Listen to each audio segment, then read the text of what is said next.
penetapan upah minimum ini setiap tahun menjelang akhir tahun ini memang isu yang panas ya Mas ya. Ya. Hot issues lah. Sebetulnya mekanisme penetapan pengaturan UMK atau UMP ini seperti apa sih Mas?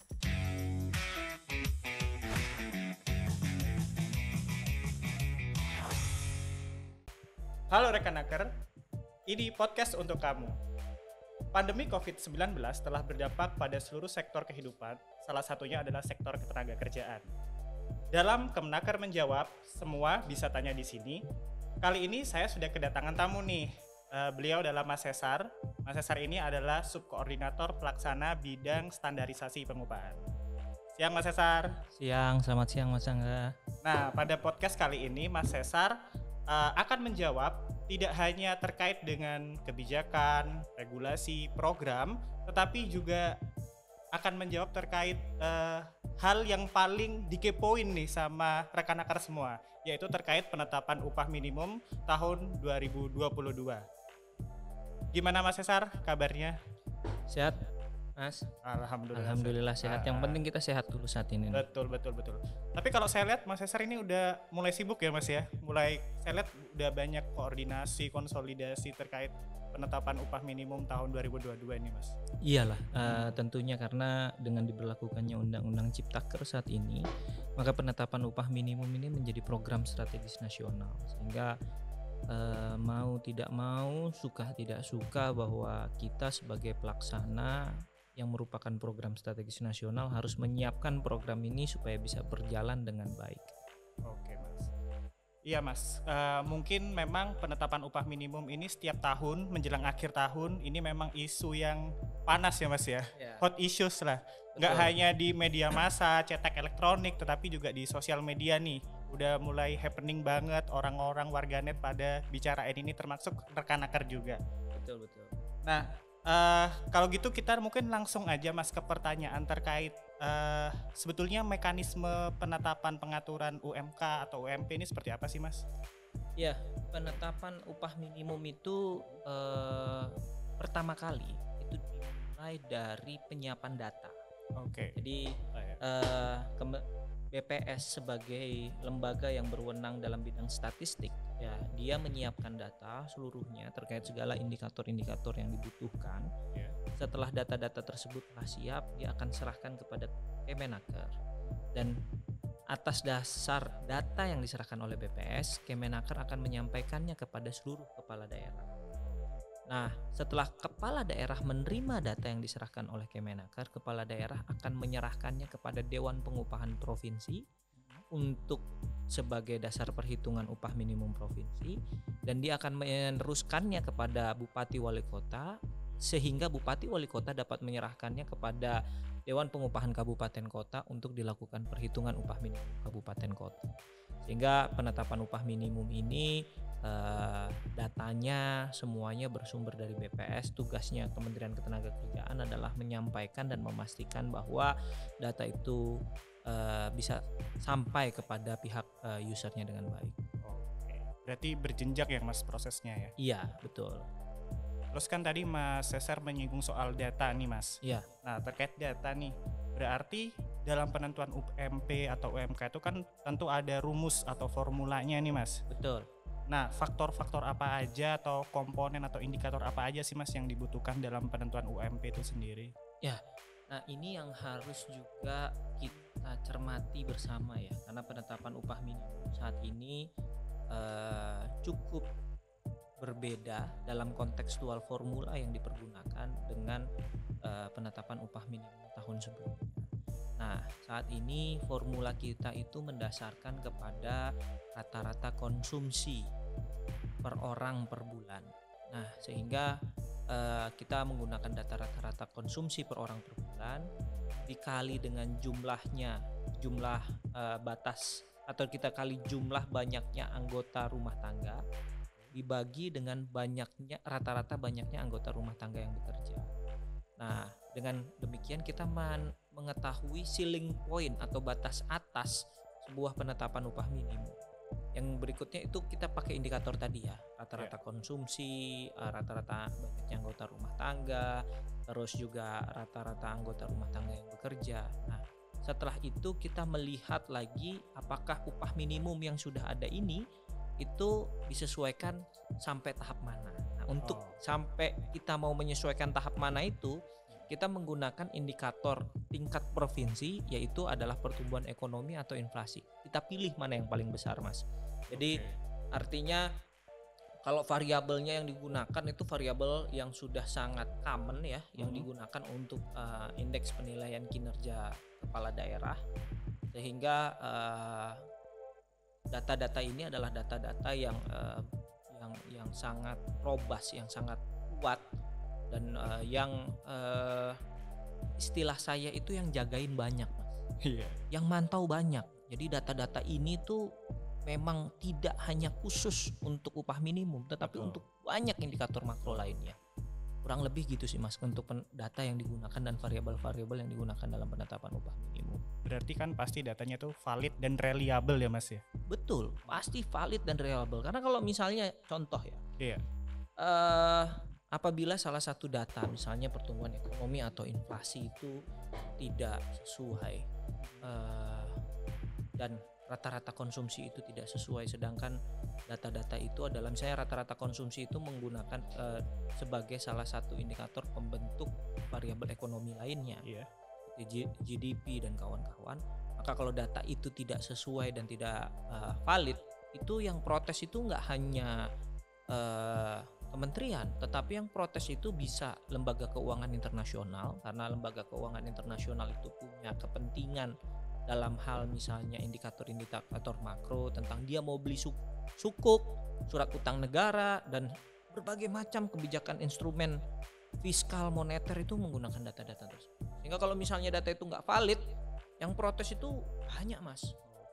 Itu sangat banyak. Jadi data ini saya sudah bilang, bisa kita bilang bahwa data ini benar-benar yang jagain itu sedemikian rupa atau sedemikian hingganya itu banyak orang. Boleh dong, Mas, nanti saya berguru ke Mas Cesar ya. Wah, buat hitung-hitungannya gimana kalau gitu ya. masalah ngitung-ngitung Mas, saya kurang ahli. Oke, Mas.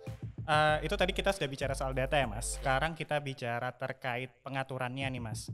Kita tahu kan ada Undang-Undang Cipta Kerja. Betul. Kemudian ada PP 36 tahun 2021 tentang pengupahan. Iya. Nah, ada peraturan baru nih. Nah, kira-kira di peraturan baru tersebut nih ada perubahan juga nggak, Mas, tentang pengaturan di upah minimumnya itu sendiri? Nah, ini cukup menarik nih, Mas, bahwa perubahannya itu sebetulnya kalau secara tahapan itu tidak ada sama sekali. Kalau secara tahapan itu tidak ada perbedaan yang cukup signifikan. Ada perbedaan tapi teknis lah, kecil-kecil, misalnya tanggal penetapan, terus mekanisme surat menyuratnya, itu nggak terlalu signifikan. Tetapi kalau misalnya kaitannya dengan formulanya dan menghitungnya itu memang sangat beda. Variabel yang digunakan sangat beda. Sebagai contoh misalnya ya, Mas, sebelum ditetapkannya PP 36 atau Undang-Undang Ciptaker, kita itu dalam penetapan upah minimum itu menggunakan kebutuhan hidup layak. KHL ya, Mas ya, kita sebut sebagai KHL lah, kebutuhan hidup layak. Kebutuhan hidup layak itu isinya berbagai macam komponen, tapi di komponen-komponen itu banyak sekali komponen yang sudah tidak digunakan lagi oleh pekerja buruh. Nah, kalau kita cermati komponennya itu udah banyak tidak digunakan. Bahkan sebahagian komponen sangat susah dicari di lapangan. Nah, akhirnya menyebabkan kalau ditemukan komponen itu di lapangan harganya mahal. Karena prinsip ekonomi, Mas, bahwa barangnya susah dicari, terus kalau misalnya ada ya pasti mahal. Nah, yang kedua adalah udah nggak digunakan lagi. Jadi mayoritas pekerja buruh itu nggak menggunakan itu. Itu dasar ya, satu. Kalau sekarang kita menggunakan rata-rata konsumsi. Rata-rata konsumsi itu sudah memperhatikan berbagai macam indikator. Contoh misalnya kaitan dengan makanan.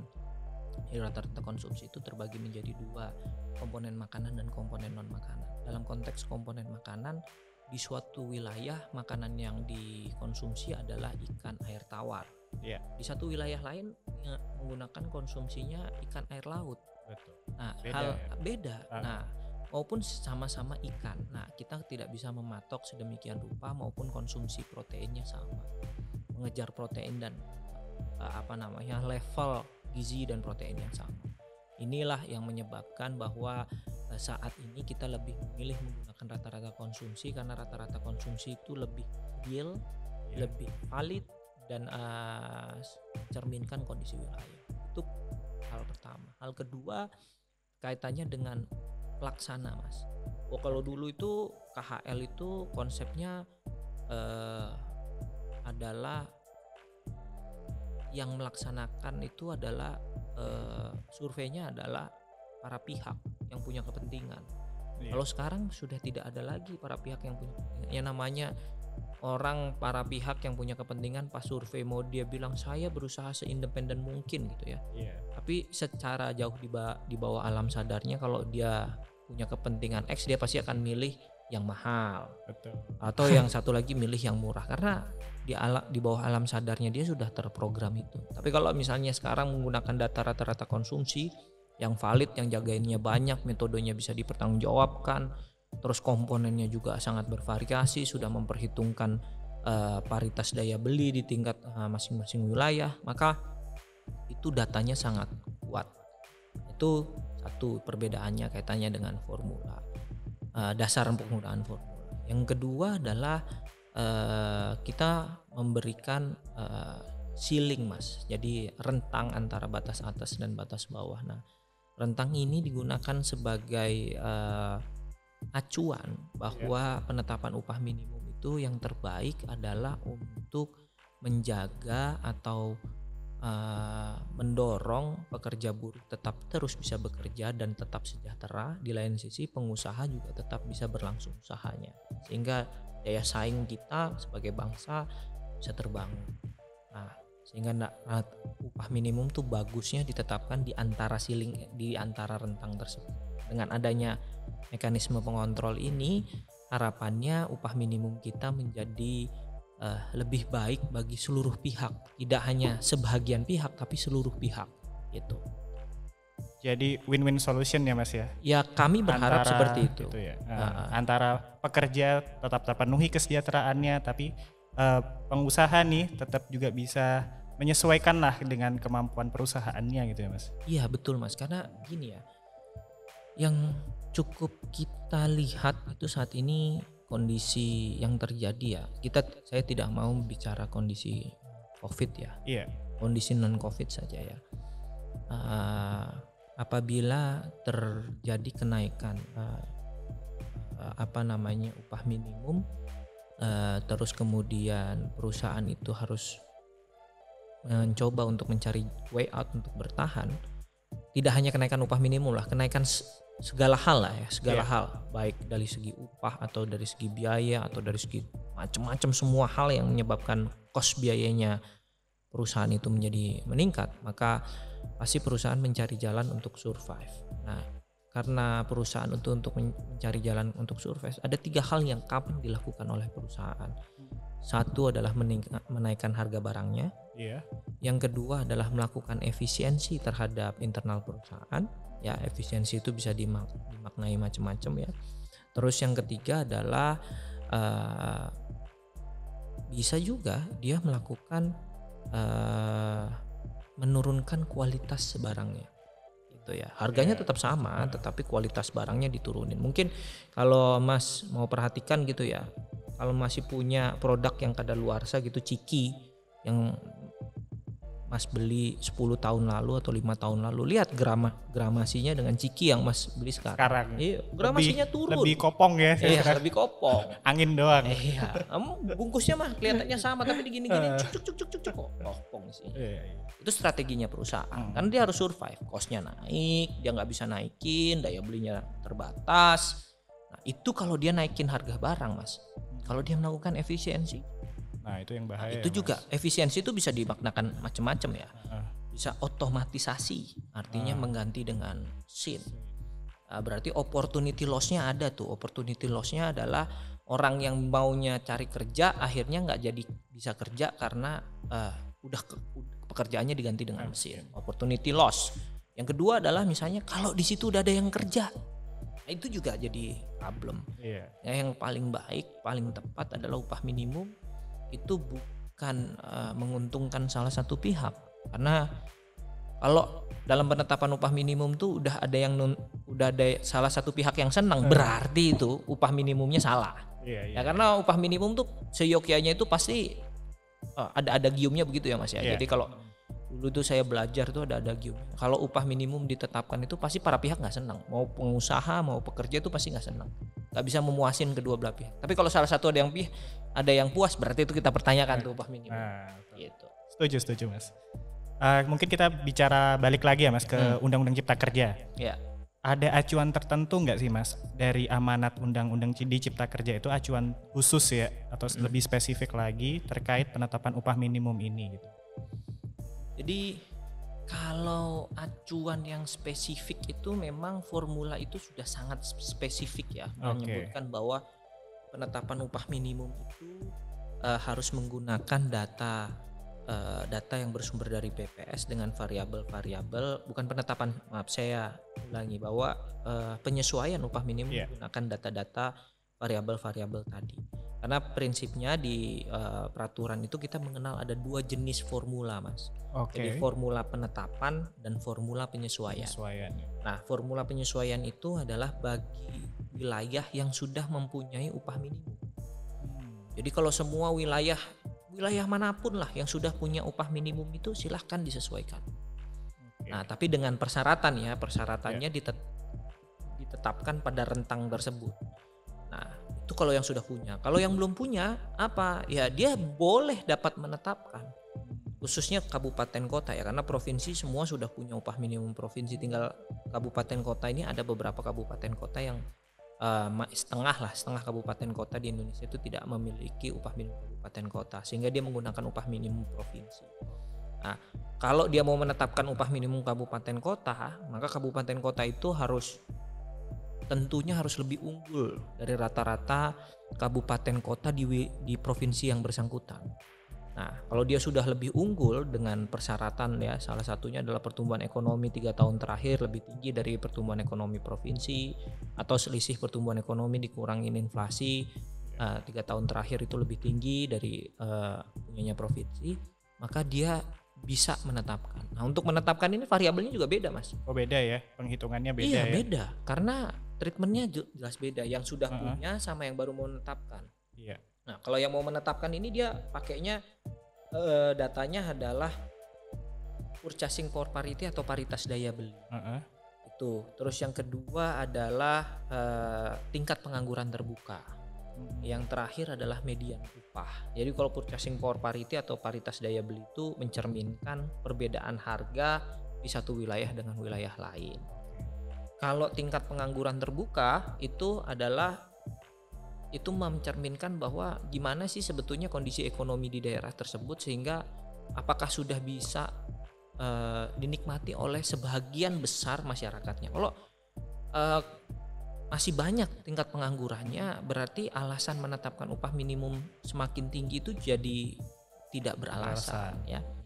Yang terakhir adalah tingkat median upah. Median upah itu adalah mencerminkan bahwa mayoritas pekerja di wilayah tersebut itu mendapatkan upah di rentang berapa. Nah, ini penting nih. Itu mencerminkan kondisi yang terjadi secara faktual di lapangan. Dengan menggunakan 3 variabel ini Mas, maka habis itu di rata-rata dapat nih upah minimum kabupaten kota.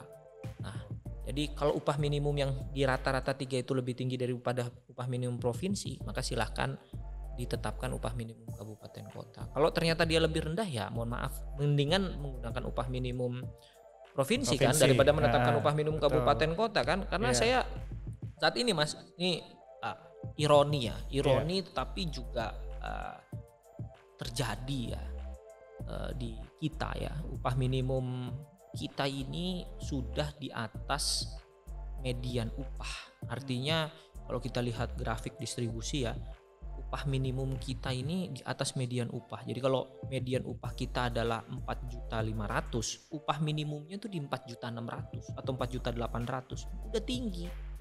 Nah, kayak ini yang menyebabkan permasalahan yang terjadi.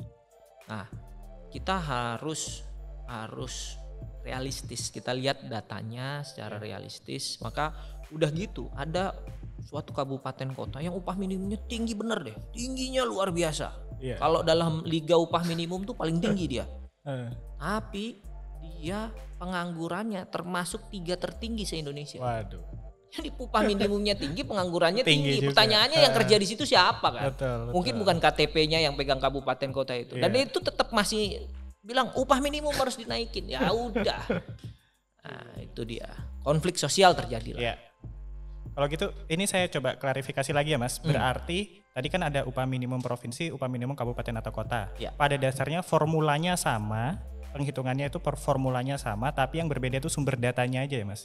Kalau sama-sama upah minimum provinsi sama upah minimum kabupaten kota, kalau dia sudah punya itu penyesuaian sama. Penyesuaian sama ya, formula penyesuaian sama ya. Penyesuaian sama. Tapi kalau dia mau menetapkan beda karena dia belum punya ya. Nah ini mungkin yang juga jadi pertanyaan rekan-rekan nih Mas. Iya. Terkait batas waktu kapan nih seharusnya upah minimum itu, upah minimum provinsi dan upah minimum kabupaten atau kota disesuaikan atau ditetapkan gitu Mas. Nah gini, penetapan upah minimum itu selambat-lambatnya untuk tingkat provinsi itu dilakukan tanggal 21 November ya. 21 November. Ya. 21 November setiap tahunnya. Nah, untuk upah minimum kabupaten kota itu 30 November. 30 November. Nah, ini penting untuk dicermati karena apa Mas? Karena itu kata selambat-lambatnya bisa ditetapkan lebih cepat. Cuman memang nggak mungkin lebih cepat dari tanggal, mungkin kalau saya bilang tanggal 5 November lah ya. Karena apa? Karena data 5 November itu data BPS baru rilis, baru selesai. Oh, oke. Gitu. Jadi ya pasti rentangnya antara dari tanggal 5 sampai tanggal 21 untuk tingkat provinsi. Tapi untuk kabupaten kota sampai tanggal 30. Oke.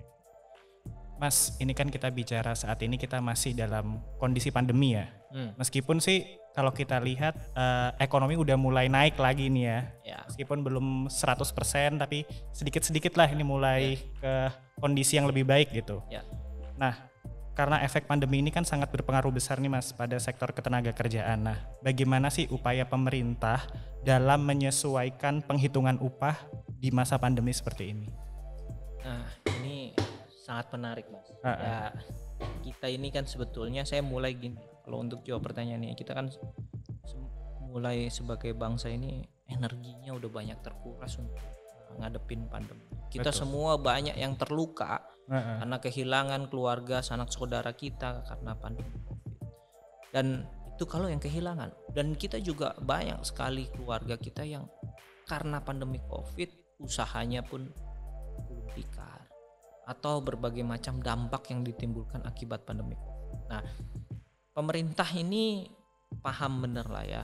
Kita bukan paham ya, kita mencoba untuk paham dan memahami kondisi yang terjadi di masyarakat, sehingga upah minimum tentunya sebagai instrumen untuk menjaga atau mendorong bahwa kesejahteraan pekerja buruh itu tetap terjaga. Tapi di satu sisi lain kita juga paham bahwa kondisi yang terjadi di masyarakat itu seperti itu. Ekonomi belum bisa kelihatannya pulih. Yang namanya orang sakit itu kan hari ini kita udah demamnya udah nggak demam, tetapi kan emang kita disuruh sprint udah bisa kan belum? Kita baru demam kita baru selesai kok. Ya sama, negara masih pun dalam tahap recovery lah ya. tahap negara pun begitu kayaknya manusia. Jadi makanya penetapan upah minimum tahun 2022 itu ada kenaikan. Dibandingkan tahun 2021 tidak ada kenaikan karena Bu Menteri meminta mengeluarkan surat edaran untuk upah minimum tahun 2021 ditetapkan sama dengan upah minimum tahun 2020. Tapi untuk 2022 ini ada kenaikan.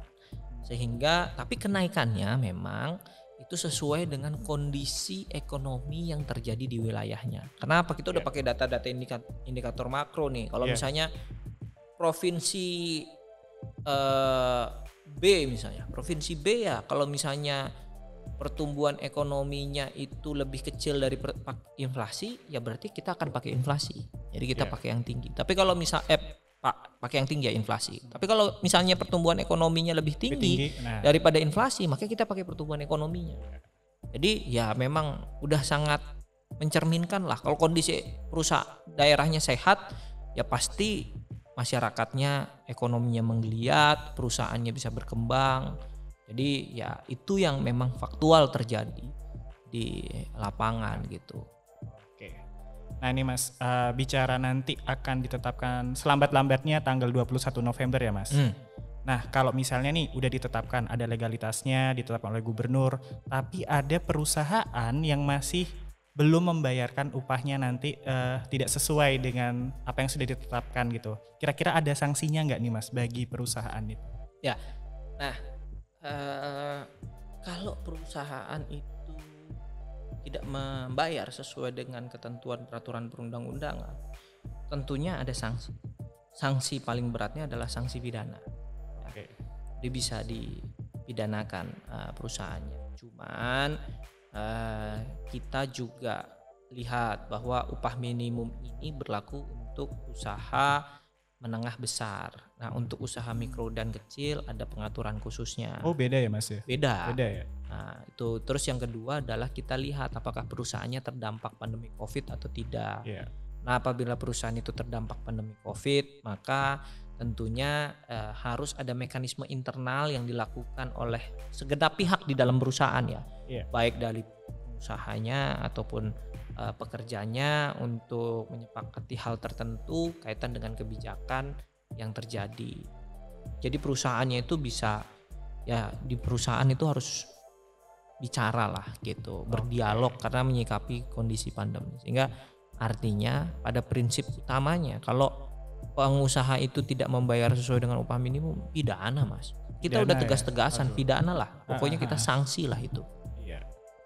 Nah kira-kira nih Mas, nanti kalau ada pekerja atau buruh yang bermasalah dengan perusahaannya ya, karena itu tadi tidak sesuai ketentuan upah minimum, apa sih Mas yang bisa dilakukan oleh pekerja atau buruh ini gitu? Misalkan melaporkan, nah biasanya mekanismenya seperti apa gitu? Apa tahap langkah pertama yang bisa pekerja atau buruh ini lakukan gitu? Iya, jadi kalau ada pelanggaran gitu ya, sebetulnya kami membuka kanal ya dari Sisnaker. Website Naker itu membuka kanal pelaporan yang akan ditindaklanjuti oleh pengawas ketenagakerjaan, sehingga dia bisa laporkan lah secara online, harus disertai dengan bukti tentunya ya, bukti-bukti permulaan. Artinya bukti-bukti permulaan itu slip gaji misalnya sebagai contoh dan seterusnya.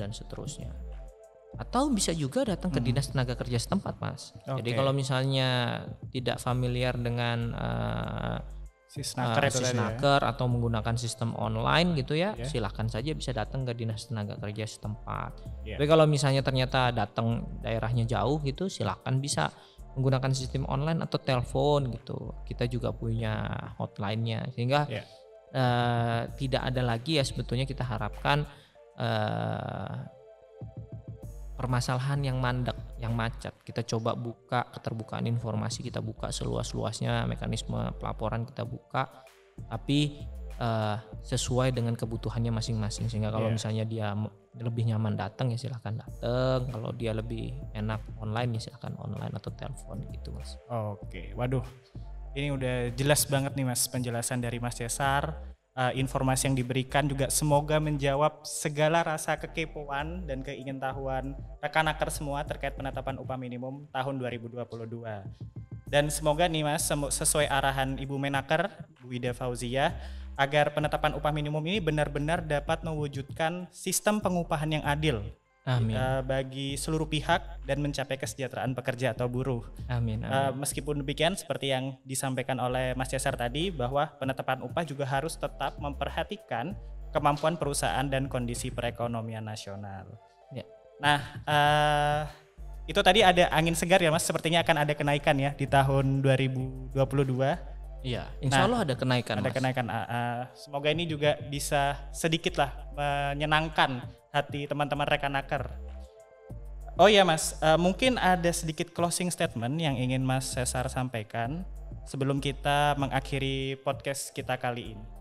Ya, kalau dari saya paling yang bisa saya sampaikan begini, kami harap bahwa penetapan upah minimum ini bisa diterima oleh seluruh pihak. Kami paham seperti ada giumnya ya yang ada itu bahwa penetapan upah minimum itu nggak mungkin bisa memuaskan semua pihak. Bahkan harusnya memang harus tidak memuaskan semua pihak, karena kalau ada yang puas malah jadi pertanyaan. Nah, namun gitu ya, apabila penetapan upah minimum itu sudah ditetapkan, itulah hukum yang berlaku. Mari kita hormati, mari kita junjung tinggi hukum yang berlaku. Apabila ada penolakan, silahkan menggunakan kanalisasi ketentuan peraturan perundang-undangan, dan mari kita jaga stabilitas ekonomi dan sosial politik yang ada di kita, sehingga dalam masa tadi pemulihan kita ini kita bisa cepat pulih, karena energi kita sebagai bangsa ini udah banyak termakan oleh atau terkuras oleh COVID-19. Jadi harapan saya tentunya penetapan upah minimum ini bisa lancar dan bisa berjalan sesuai dengan sebagaimana mestinya yang sebagai diatur di dalam peraturan perundang-undangan. Gitu sih Mas. Oke, terima kasih banyak ya Mas Cesar. Ya. Kita kawal selalu penetapan UMP tahun 2022, semoga lancar dan semua pihak mendukung serta membantu. Untuk rekan Akar, tetap semangat, terus produktif, tetap sehat, dan selalu mengikuti protokol kesehatan. Semoga kita dapat bersama-sama melalui pandemi COVID-19. Salam kompeten.